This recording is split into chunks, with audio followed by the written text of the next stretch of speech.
there's no reason that you're trying to vogue and you haven't spoke to someone in the ballroom scene who has won trophies for voguing. What's good people? I'm OBO, and in case you didn't know, I'm the G in LGBTQ, and you're watching It's Just Not Adding Up. So get in here and act like you got some sense. We're about to create some space. Every time, dude, like, what are we talking about? Okay, so when it comes to media right now, we've heard Beyonce's new project, we've heard Megan Thee Stallion's new project, Drake's new project, we've seen P Valley, all the things, and they have kind of this queerness to them that's making the people, us vibe. Right. But there's been talks about this gay agenda that's being pushed through media, right? So, like, what are your thoughts on the whole premise? I don't like the term gay agenda because it's like, to me, that feels like we wake up in the morning and we're trying to make everyone live a lifestyle that we live, which that's not the case. I feel like a lot of times right now, like when it comes to music and entertainment, there's people that are on or in the background that have more power. And I feel like our culture is getting more spotlight, which means that it's inspiring and influencing a lot more people. Yeah. So therefore, it's starting to maybe feel and sound familiar to the things that we've been familiar with for a while. But that's not like us saying like, oh my God, like everyone should be gay. I've often said this. I do have an agenda. What's your agenda? My agenda is to make you be you. Okay. You know what I mean? Like, and if that's gay, then I guess the agenda is gay that day. If that's straight, then maybe the agenda is straight. What I want you to be comfortable and confident in being you, the full scope of you. Living your truth. Living your truth. Honestly, that truth is gonna bend. I think often even for myself, I'm still learning myself. I'm still undoing things from living lies back in my day. You know what I mean? I'm still like undoing habits. Like quick story. I think it was the day I was with. No, you weren't. I was doing the project for Deviant, and I was sitting, and no one was even around me. I was sitting like this because I think I had like a snack in my hand, something like this, right? And this could be trigger warning, guys. But when I was younger, the old heads would always say a man doesn't sit with his knees touching. Yeah, like you don't sit. This is a girl sit. And so like literally like 3 seconds later, I realized I was like, oh, and I kind of quick did one of these. But those self corrections that are just habitual for us are real things, and a lot of us take time to unlearn those things. It's a process. I thought we're going to be unlearning things for like the rest of our lives. Like there's certain things that I say, or I may say a certain thing a certain way. That like when I was growing up, it's like, wait, why did you say it like that? But like, look, this is who I am, and I'm gonna say it how I want to say it, and that's that. And that's it on that. Hello. Period. Like, those things like that we were doing for years were like looked at as just like so bad. And now, I go into Neiman's, I go into the mall, and you have the rappers in there buying Chanel crossbodies, in there with glossy nails, like buying $300 plus cologne. Like the things that we have been doing for years are now becoming quote unquote mainstream. And I absolutely love it.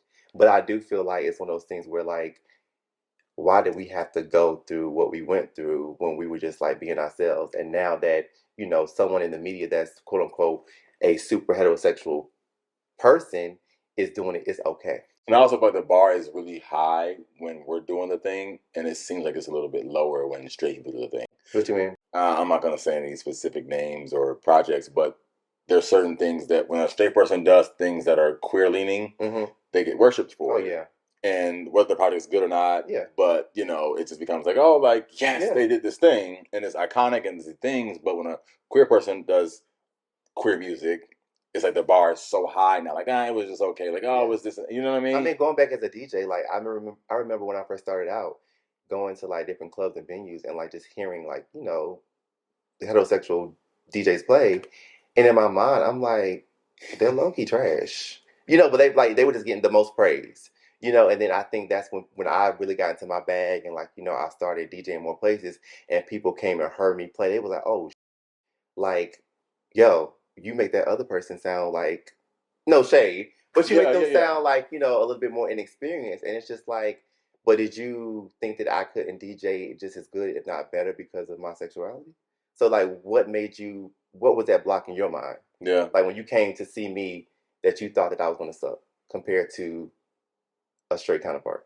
What do you think about how gay artists are pushed, like Saucy Santana, Lil Nas X, Kid Kim. How do you feel about it? I feel like we are in the middle of a cultural renaissance. Like, I mean, shout out to Beyonce, but I just feel like there's a lot going on in our community, especially music.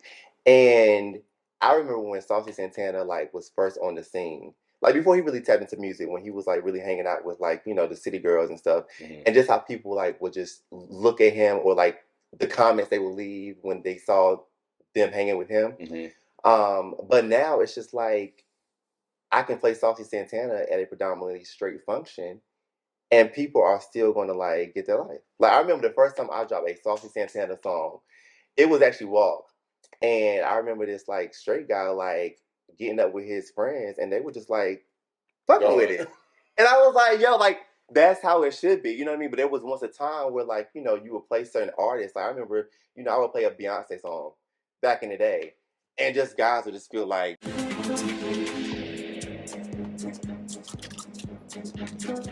Which is crazy to me. Not even crazy. It's just all, and again, I say this often, we're at a point in time where we're making simple things that have been made complex back simple again. That's a good way to put it. You should be able to get your life to a Beyonce song, a Sierra song, or whatever song, a Saucy Santana song, a Lil Nas X song, and it not be that deep. Yeah. You should be able to wear what you want to wear and not be that deep. Yeah. Express yourself how you want to express yourself and it not be that deep. Yeah. But I think now we're getting to a point where we're trying to get there. But the interesting part is it seems like the queer community is doing the work, but not reaping necessarily the benefits. You know what I mean? And it's interesting. And I think, but it's also crazy because I even wonder this, and this has been a thought of mine for a few months, like, are we training the straights to treat us better? Right? Like, does giving them the autonomy or the credit, is it going to return back to benefit us? Meaning, are they going to be kinder to the community now because you see what it's like, or you have seen the benefits of expression, or now you know what liberation really feels like to get a paint your nails or your hair colored and that kind of stuff? I think to a certain degree, I would honestly say that I feel like the hip hop community, the music community, just entertainment as a whole, has become a lot more accepting of our community compared to the past. Now, I'm not going to sit here and say that the fight is over. The fight is over. I'm not going to sit here and say that everyone is not like, uncomfortable. There's still room for growth. For sure. But I feel like there's been a lot of like advancement in that area. But I do also, on the flip side, think that sometimes it comes off as performative, where some of these artists are tapping into certain sounds because they see just like how popular someone else has made it. For sure. So it's like, my thing is, celebrate the culture, be inclusive. But if it doesn't really make sense with your personal brand, like, don't force it. It's okay to be an ally with like out saying like, oh my God, without wearing like, a rainbow every single day. Yeah. Like, just support me. Just support us. Like, I don't need you to say like, I'm pro-gay. I just need you to show up. Like, don't bombard them. Don't, sometimes it's overdone. Like, I mean, there's a particular song out right now that like I just don't really care for. And then there's a visual that went along with it that I just feel like is really forced. And I just feel like that's going to continue to happen if we don't like kind of shut it down. And I also feel like a lot of that kind of goes back to our personal standards within the community. Meaning, I often think about how we even deem someone an ally, right? When we say like, they just don't necessarily hate us, so he's an ally, and that's not necessarily how allyship works. But I think our bar has become low for our personal relationships, and I think that also trickles up to how everybody else handles us, right? And I think even for myself, I have to be mindful of simply not beating me up. Well, not wanting to fight. Let's not do too much. You're a big boy. I'm just saying, like simply not wanting to like get aggressive with me does not make you a great person. Right. But a lot of us, even our families and our friendships, have made the bar so low. Like, this love don't really feel like love, but I'll take it. This kindness don't really feel like kindness, but I'll take it. Right. And so I think likewise in media and entertainment, we see the same things happening where this doesn't really feel the best, but I'll take it because historically, to your point earlier, we haven't really been given any room. Right. So let me take this a little bit. This little crumb of room you gonna give me, I'll take it. Yeah. But it's like we have to keep being mindful that yes, we'll take that. We have to keep pushing the needle forward, so it's easier for the next people to come up. Yeah. And so we have full autonomy to say things. So when you turn on TV, it's not just DL characters. It's not just flamboyant characters. It's all the colors of the rainbow. And it looks right. It's sad and it feels right. Like I think that more artists need to tap into the community and getting people to school them. If they want a particular sound, if they want to be part of this culture, then bring in the culture. There's no reason that you're trying to vogue and you haven't spoke to someone in the ballroom scene who has won trophies for voguing. Like there's no reason that you want a particular look, but you're not tapping into the people that you're inspired by on Instagram that are part of the community every single day. It's like you want to pay homage to our community and to this look and this sound, but you're not getting the people that can help you really bring that to life. That's just my take on it. I think being fearless and showing up as your true self, you can't be afraid of failure, because within failure there's a lot of growth, and you're never going to grow unless you try something. And if it doesn't work today, try it again tomorrow. And if it doesn't work tomorrow, try again next week. You know what I mean? Yeah. And if it's not working, then you may have to pivot. But you have to continue to push your own narrative, and know your worth, and take nothing less than. Which is tough. But I think it's tough to get there. No. I guess I'm speaking personally. Well, let's talk about trauma, right? I think it's difficult to get through the traumas of less than. A lot of us have had a less than experience in life as queer people, right? We've taken less than from friendships, less than from family. So to then decide as an adult that more than is an opportunity it feels foreign. Yeah. Because I've been used to.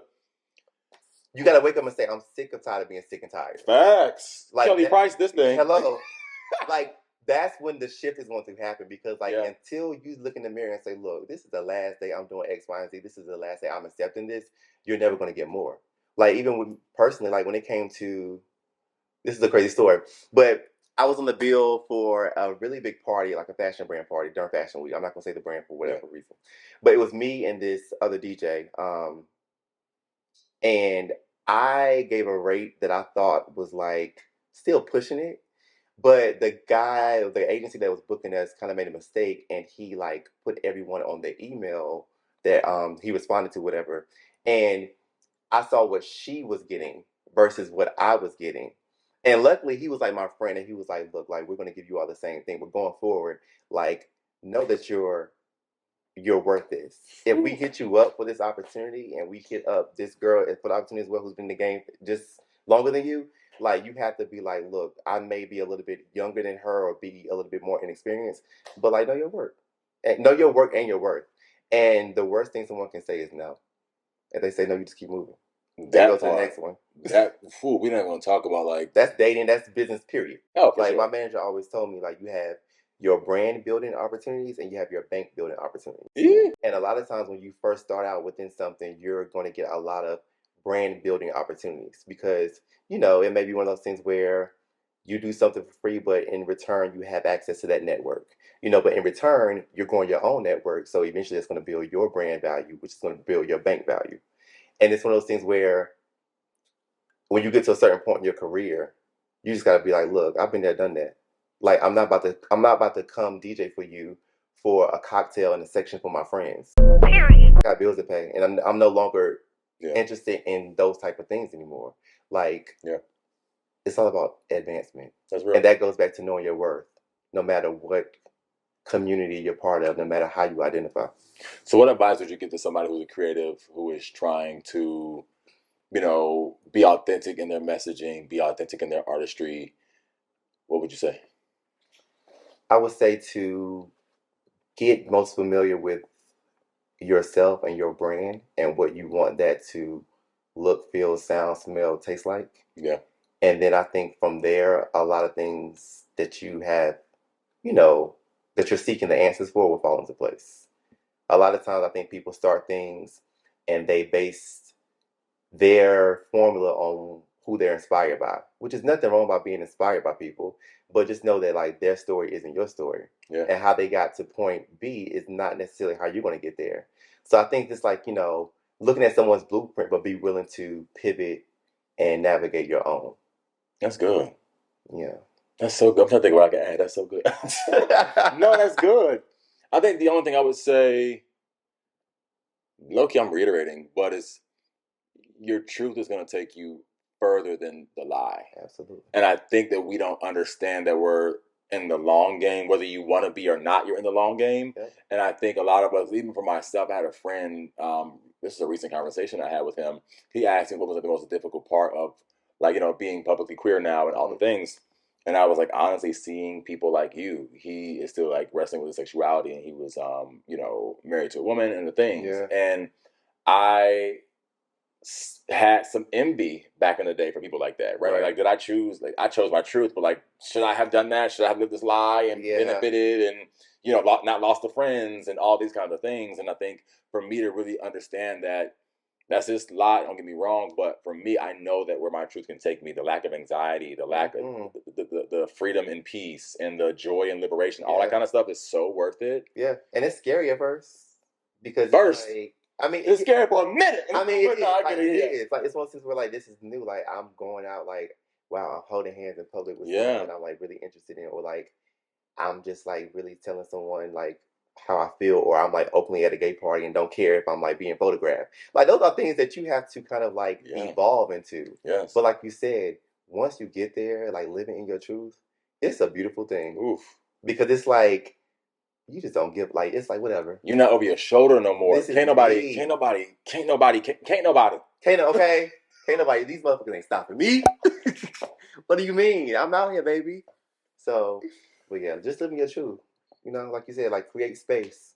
You know, create space. Whether that's your own or you find a space and where you feel as though you can be your true self. Facts. You know, I love that. Yeah. Well, keep creating space, and I will see you guys next week. Peace.